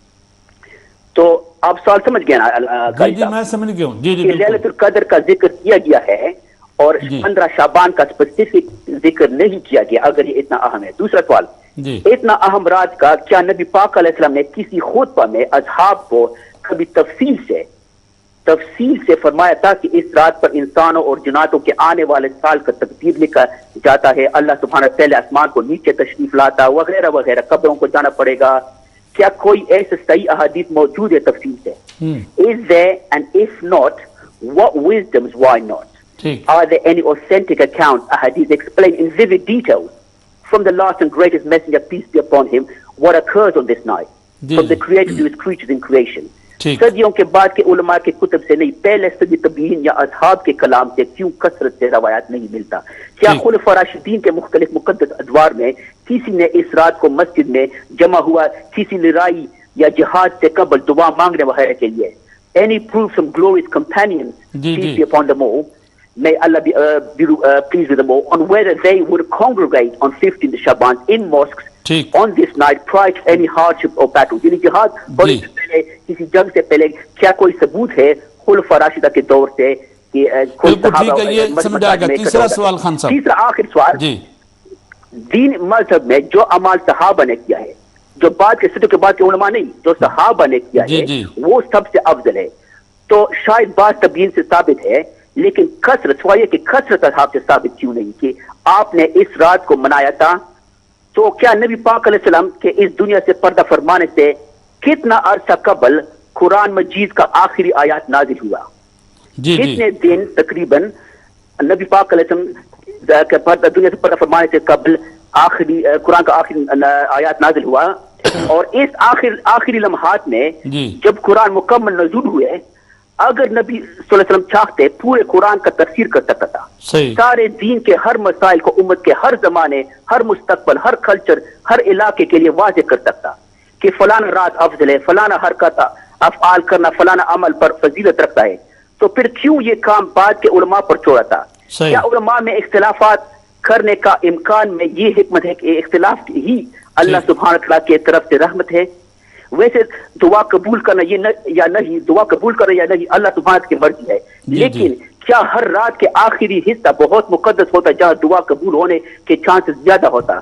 اگر اس رات پر آنے والے سال کے لیے سب کچھ لکھا ہو جاتا ہے تو اگر انسان کچھ بھی کرے کیا اس کو دعاؤں کے ساتھ تبدیل کیا جا سکتا؟ لکھنے سے کیا مراد؟ جب ہم کہتے ہیں کہ اللہ سبحانہ نے سب کچھ لکھا ہے، صحیح، اور لکھنے سے مراد کیا ہے؟ ٹھیک، علم ارشاد فرمائے. جزاک اللہ خیر. بہت شکریہ. بریک لیتے ہیں. نہیں، بریک سے واپس آ کے میرے خیال ایک دو جو سوال تھے خان صاحب کے وہ تو علامہ صاحب نے کل یعنی سرات کے حوالے سے تابعین کے آپ نے کال پیش کی، دوں گا انشاءاللہ، وہ بھی انشاءاللہ. دونوں میں چاہوں گا اب اس پہ جتنے سوال خان صاحب نے کیے ہیں الحمدللہ قرآن پاک کی حدیث کی روشنی، ابھی غالباً قاری صاحب وہی حدیث بھی پڑھ رہے تھے نصف شبان کے حوالے سے مائی صاحبہ کا جو قول میں ابھی اسے کمپلیٹ کرتا ہوں، اس کو آپ کمپلیٹ کریں گے انشاءاللہ. لگتا ہے خان صاحب نے کل کا ہمارا پروگرام مس کر دیا تھا علامہ صاحب، اگر کل کا پروگرام آپ دیکھ لیتے تو ماشاءاللہ بہت سارے سوال کل ہم نے. ٹھیک ہے جی بریک لیتے ہیں قاری صاحب، بریک واپس آ کے پھر انشاءاللہ اس پر بات کریں. جی ٹھیک ہے. بسم اللہ الرحمن الرحیم. محترم ناظرین ویلکم بیک. آج کا ہمارا پروگرام فرینڈز آف اللہ جو کہ اسپیشل پروگرام کر رہے ہیں ماہ شعبان کے حوالے سے، اس کی فضیلت اور اس کی جو برکات ہیں اس کے حوالے سے ہماری گفتگو جاری ہے. میں بلا تاخیر بلا قاری صاحب کی طرف چلوں گا جہاں پہ آپ فرمان مصطفیٰ صلی اللہ علیہ وسلم بیان فرما رہے تھے، اسی کو انشاءاللہ کنٹینیو کرتے ہیں اور پھر اس کے بعد خان صاحب کے جو سوال آتا ہیں اس پر انشاءاللہ بات کریں. جی بسم اللہ الرحمن الرحیم. میرے نہایتی معزز دوستو اور ناظرین کرام، میں حضور سید عالم صلی اللہ علیہ وسلم کی حدیث پاک کے اس حصے تک پہنچا تھا بسم اللہ کہ حضور سید عالم صلی اللہ علیہ وسلم نے ارشاد فرمایا سیدہ عائشہ رضی اللہ تعالی عنہا کو، ام المؤمنین کو، قال ھذہ لیلۃ النصف من شعبان. جی حضور نے ارشاد فرمایا کہ یہ 15 شعبان کی رات ہے. ان اللہ عز و جل یطلع علی عبادہ فی لیلۃ النصف من شعبان. ٹھیک، اللہ تعالیٰ اس رات کو ان کی رحمتوں کا نزول خاص ہوتا ہے. ٹھیک ٹھیک. اور پھر فرمایا کہ فَيَغْفِرُ لِلْمُسْتَغْفِرِينَ. اللہ تعالیٰ مغفرت فرماتے ہیں جو مغفرت چاہتے ہیں. صحیح. جو مغفرت چاہنے والے ہیں، دعا کرنے والے ہیں، ان کی مغفرت کرتے ہیں. ٹھیک. وَيَرْحَمُ الْمُسْتَرْحِمِينَ. اور رحم کرنے والوں پر رحم فرماتے ہیں. وَيُؤَخِّرُ أَهْلَ الْحِقْدِ كَمَا هُمْ. اور ان کو چھوڑ دیتے ہیں بغض رکھنے والوں کو، ان کی حالت پر چھوڑ دیتے ہیں. اللہ اکبر. یہ حدیث یہاں تک ہی ہے. اس میں حضور سید عالم صلی اللہ علیہ وسلم کی وہ سجدے اس کے بارے میں باتیں ہیں. اور ابھی ہمارے علامہ صاحب جو ہے ان کی بھی باری ہے، اس لیے میں اسی پہ اکتفا کرتا ہوں. اللہ پاک ہم سب کو حضور سید عالم صلی اللہ علیہ وسلم کے نقش قدم پر چلنے کی توفیق عطا فرمائے، اور آپ کی زبان سے جو موتی نکلے ہیں ان پر عمل کی توفیق عطا. سبحان اللہ. الحمدللہ. علامہ صاحب کی گفتگو آپ نے سماعت فرمائی، اور جو آپ حدیث حضور کے بیان فرما رہے تھے مائی صاحبہ کے حوالے سے وہ بھی آپ احباب نے سماعت فرمائی.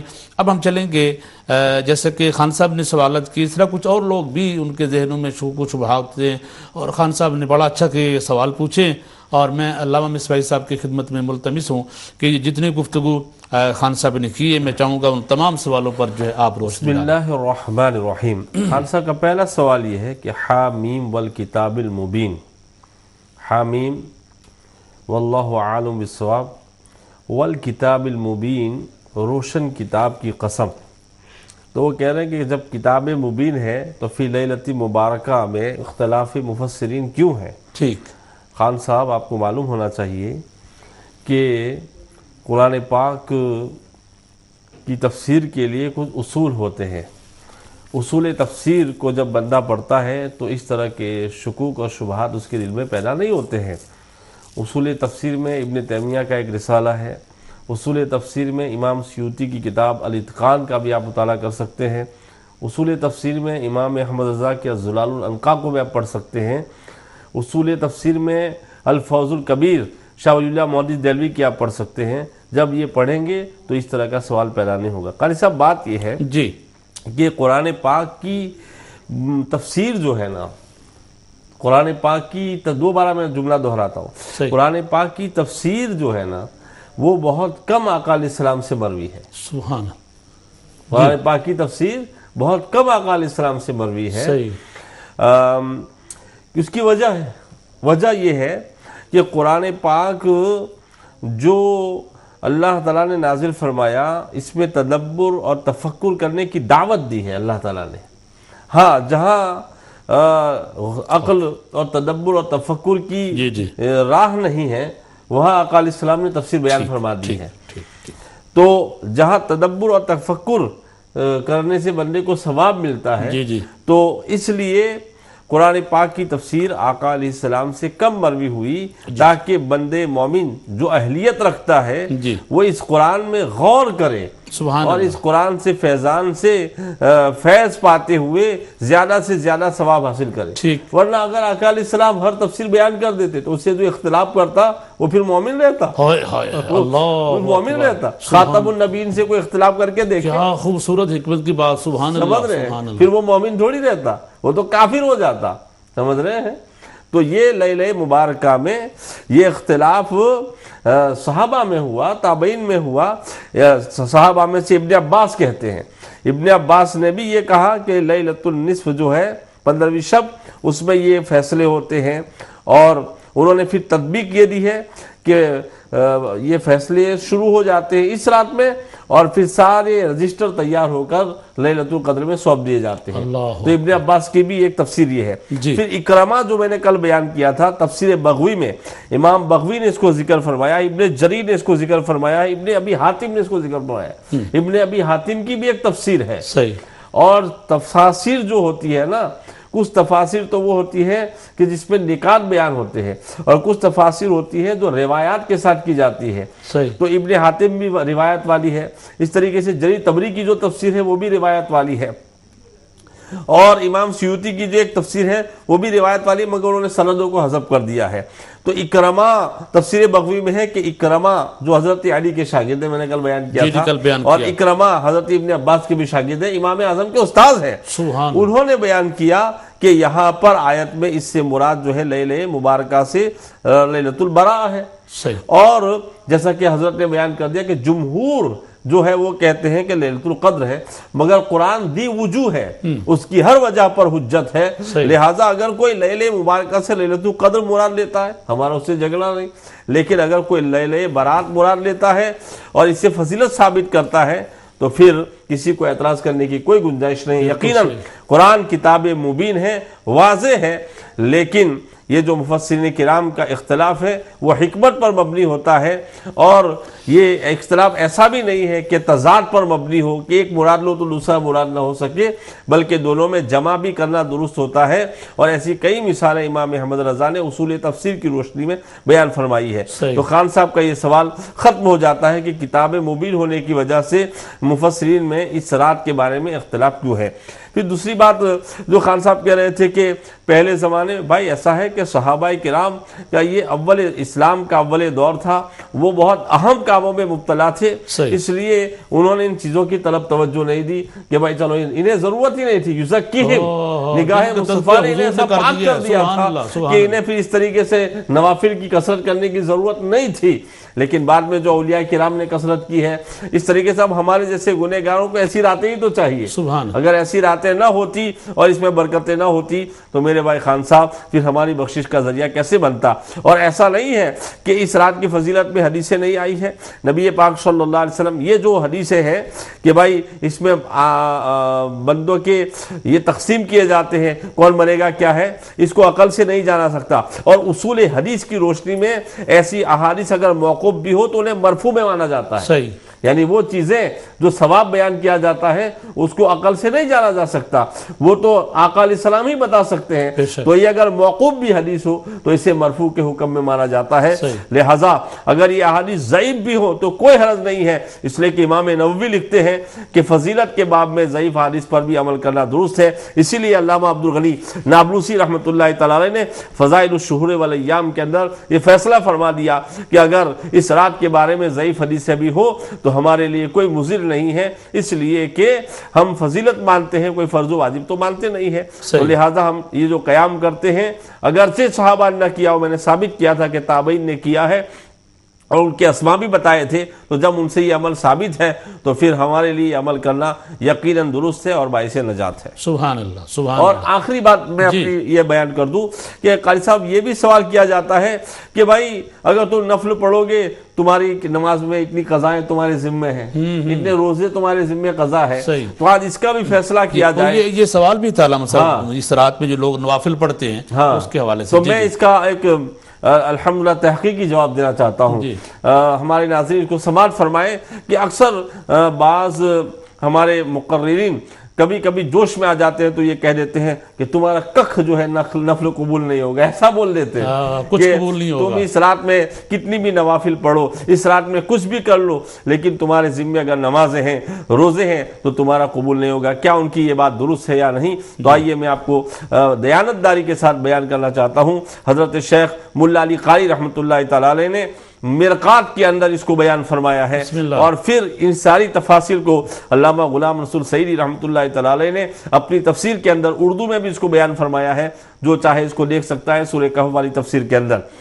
آپ خلاصہ کلام یہ ہے کہ ملا علی قاری یہ فرماتے ہیں کہ ایک حدیث میں یہ آیا ہے کہ اگر بندے کے ذمے فرائض ہے تو اس کے نوافل جو ہے قبول نہیں ہوں گے، مگر ایک حدیث پاک یہ بھی ہے کہ جب قیامت کے دن بندے کے فرائض پورے نہیں ہوں گے تو نوافل دیکھے جائیں گے، اور نوافل سے اس کے فرائض کی تکمیل ہوگی۔ تو ملا علی قاری نے فرمایا کہ جس حدیث میں یہ آیا ہے کہ فرائض باقی ہو تو نوافل قبول نہیں ہوتے، انہوں نے بتایا کہ اس میں ایک راوی ایسا ہے جس کی وجہ سے وہ حدیث ضعیف ہے۔ صحیح، سمجھ رہے ہیں؟ اور بہت سی آیتوں سے یہ ثابت ہوتا ہے کہ اللہ تعالیٰ کریم ہے، رحیم ہے، ایسا نہیں ہو سکتا کہ بندہ کوئی فیل کرے اور وہ اس کو رد کر دے۔ سبحان اللہ، تو ان آیات کے خلاف بھی اس حدیث کا مفہوم ثابت ہو رہا ہے، لہٰذا اس حدیث کو ترجیح حاصل ہوگی اور ان آیتوں کے مفہوم کو ترجیح حاصل ہوگی۔ ہاں یہ ہے کہ جو بالکل نماز نہیں پڑھتا، بالکل فرائض ادا نہیں کرتا، اور پھر وہ ایک دن آ کر سمجھے کہ میری بخشش ہو جائے گی، تو ایسے بندے کے لیے ضرور تنبیہ کی جائے گی کہ ایسے بندے کے نوافل جو ہے معلق رہیں گے جب تک کہ وہ فرائض ادا نہ کر لے۔ لیکن جو نمازی لوگ ہیں، روزہ رکھنے والے ہیں، غفلت کی وجہ سے 1-2 سال کے ان کے باقی ہیں اور وہ کوشش میں لگے ہوئے ہیں کہ بھائی دھیرے دھیرے ان کو پورا کر لیا جائے، تو یقیناً اگر وہ لوگ ان راتوں کے اندر نوافل پڑھیں گے تو اللہ تعالیٰ ان کے نوافل کو قبول فرمائے گا۔ یہ وہ تشریح ہے جس کو ملا علی قاری رحمۃ اللہ تعالی علیہ نے مرقات کے اندر اس کو بیان فرمایا ہے۔ سبحان اللہ، سبحان اللہ، ماشاء اللہ۔ بہت پیارے سوالات علامہ قبلہ مصباحی صاحب نے، خان صاحب آپ کے سوالوں کے جواب دیے ہیں۔ قبلہ قاری صاحب نے ماشاءاللہ حدیث مصطفیٰ کی روشنی میں اس رات کے حوالے سے تابعین کے قول پیش کیے، اور پھر اس رات کی اہمیت کے حوالے سے خود حضور کا فرمان پاک جو حضرت عائشہ صدیقہ رضی اللہ تعالیٰ عنہ کی زبانی آپ لوگوں نے سماعت فرمایا۔ تو مقصد تو یہ ہے ہمارا کہ اس رات کو اللہ کو راضی کرنا، تلاوت کلام پاک، درود و سلام، روزہ رکھنا، ان چیزوں میں سے کوئی ایسی چیز وہ نہیں ہے کہ جس سے کرنے سے معاذ اللہ استغفر اللہ کوئی گناہ ہو جائے گا۔ تلاوت کلام پاک کرنا کیا کوئی بدعت ہے؟ اس دن روزہ رکھنا کیا کوئی بدعت ہے؟ صلاۃ و سلام، درود و سلام، درود اب نماز میں روز پڑھتے ہیں الحمدللہ، قرآن پاک اس میں حکم ہی ہے۔ یہ ساری وہ چیزیں ہیں جو ہم روز مرہ کے معاملات میں کرتے ہیں۔ تو پھر یہ کہنا جی آپ فکس کیوں کرتے ہیں؟ تو فکس کے حوالے سے جائیں گے تو پھر تو بہت سارے مسائل کھڑے ہو جائیں گے۔ کسی بھی مسلک کے لوگ ہیں، انہوں نے بچے کی شادی کرنی تھی، کیا ڈیٹ فکس نہیں کریں گے آپ کہ ایسے ہی کہہ دیں گے کہ بچے کی شادی ہوگی آ جانا، جتھے مرضی، کس طرح جدو دل آ جانا جناب، جتھے مرضی آ جتھے مرضی آ جانا۔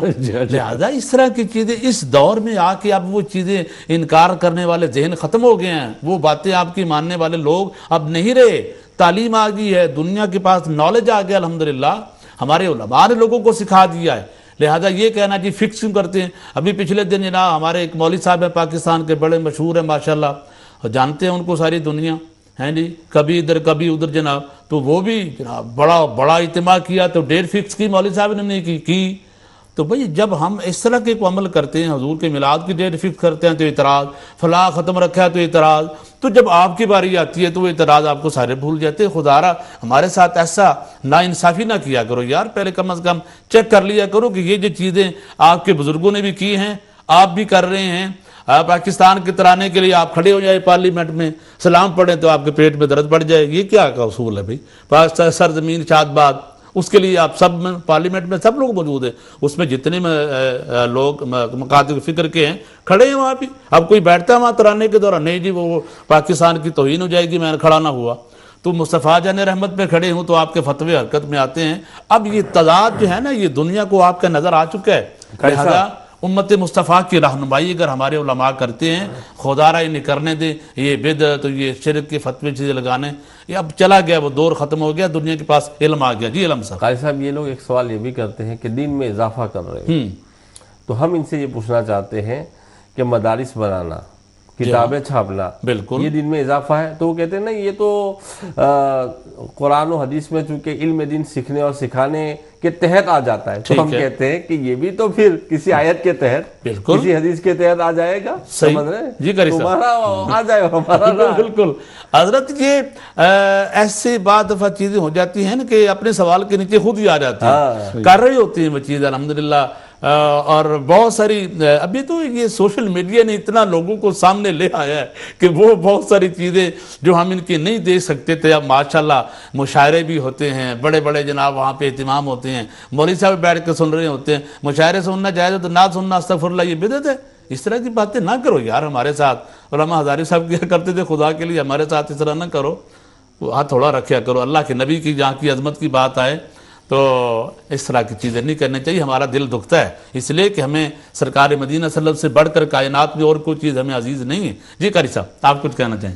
جی بس یہی ہے کہ الحمدللہ حضور سید عالم صلی اللہ علیہ وسلم کی دین کے بارے میں یہ جو ہے کہ مساجد میں اگر کوئی بندہ نماز ہی پڑھ رہا ہے نا، مثلا اگر نفل پڑھ رہا ہے تو نماز پڑھ رہا ہے نا، اچھی اچھی بات ہے نا. یعنی لوگوں کو باہر سے مسجد میں لے کے جا رہے ہیں. اس کا مقصد یہ ہے کہ چاہتے ہیں کہ لوگ نفل نہ پڑھیں، باہر دوسرے کاموں نہیں مسجد میں نہیں جائیں، باہر نکلیں. وہ کہتے ہیں، ہم کہتے ہیں کہ اس دن کو آپ مسجد میں جائیں اور وہاں نوافل ادا کریں، مسجدیں آباد کریں. اب مسجدوں آباد کرنا نیکی ہے، یہ انہیں غیر آباد کرنا. علامہ نظام صاحب کل بات کر رہے تھے، میں بھی کر رہا تھا کہ بچپن میں ہم لوگ جب چھوٹے ہوتے تھے تو اسی رات کو آپ کو پتہ ہے پاکستان میں پوری رات پٹاخے اور جناب وہ گندک والی وہ ہوتی تھی، کیا ان کو کہتے ہیں مجھے تو نام بھی بھول گیا، پٹاسے ہوتی تھی، تو پوری رات لوگوں کے کان پھٹ.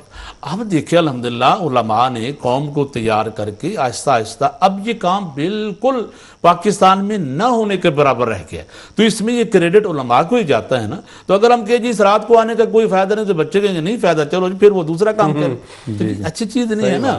لہذا لوگوں کو دین کی طرف بلائیں. آپ لوگ دین کی طرف. مجھے کل ایک سیافی کا بڑا وہ آف ریکارڈ ہم کبھی بات کریں گے، انہوں نے والد صاحب کو جو رگڑا دیا ہے نا جو اس میں انٹرویو بڑا جو ہر وقت شریعت کی بات کرتے تھے نا جناب، شریعت پہ جو ان کا اس نے پوسٹ مارٹم کیا ہے، میں بڑا اس پہ خوش ہوا کہ ایسا نام علماء کے صف میں رکھ کے اور پھر منافقین جیسے کام کرنے، یہ اکال میں دین کو زیب نہیں دیتے. ہمارا مقصد یہاں پہ بیٹھ کے اللہ کے نبی رسول صلی اللہ علیہ وسلم کی عظمتیں رفتیں بیان کرنے ہیں، علماء امت کی الحمدللہ سرپرستی میں آپ لوگوں کی رہنمائی کرنی ہے، صحابہ پاک کی تعلیمات، علماء کی تعلیمات، اولیاء کرام کی تعلیمات جو ہے وہ ہمارا کام ہے آپ لوگوں تک پہنچانا. اگر آپ لوگوں کو اللہ پاک نے عقل بھی دیا ہے، شعور بھی دیا ہے.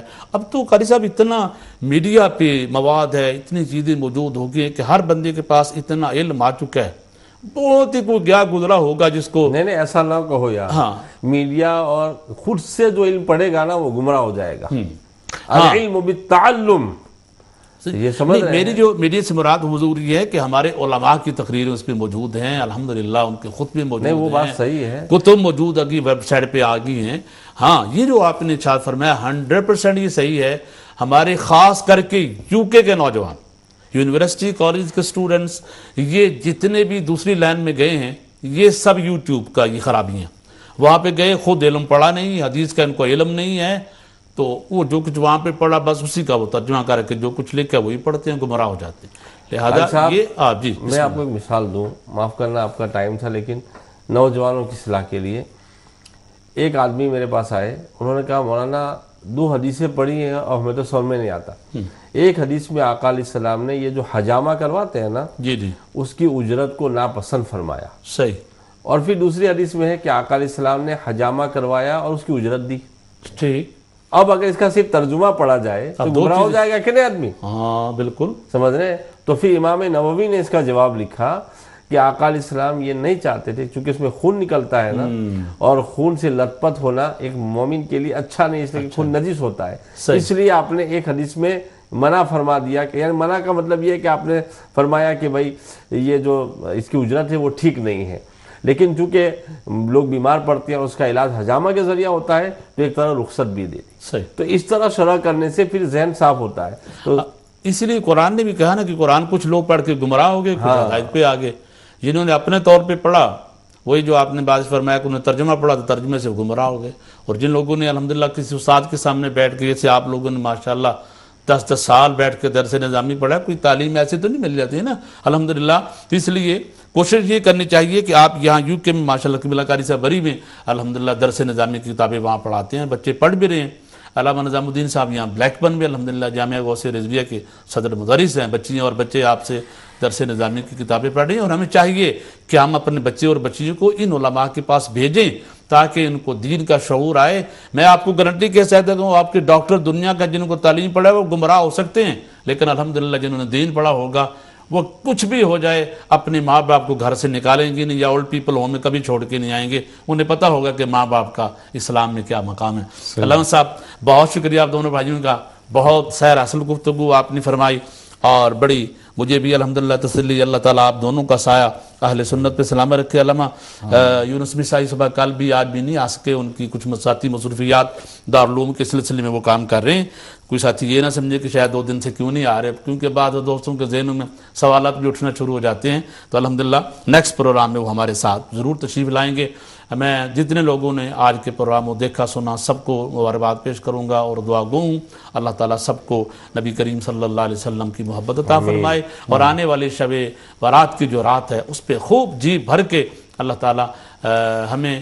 ایک مسئلہ رہ گیا تھا، چلے انشاءاللہ نیکسٹ ٹیوزڈے یا منڈے کو جو ہمارا پروگرام ہوگا اس میں ہم اس کو لائیں گے کہ اس رات کو کون لوگ جو بخشے نہیں جاتے. تو یہ انشاءاللہ نیکسٹ. ہاں علامہ صاحب آخری حضور ایک سوال آیا تھا کہ ہماری بہن نے بلیک پن سے سوال کیا، ان کا بچہ بڑا بیمار ہے، تو کوئی ایسا دعا یا کلام پاک کی کو آج بتا دے شب برات کی رات وہ بچے کی صحت یابی کے لیے پڑھے.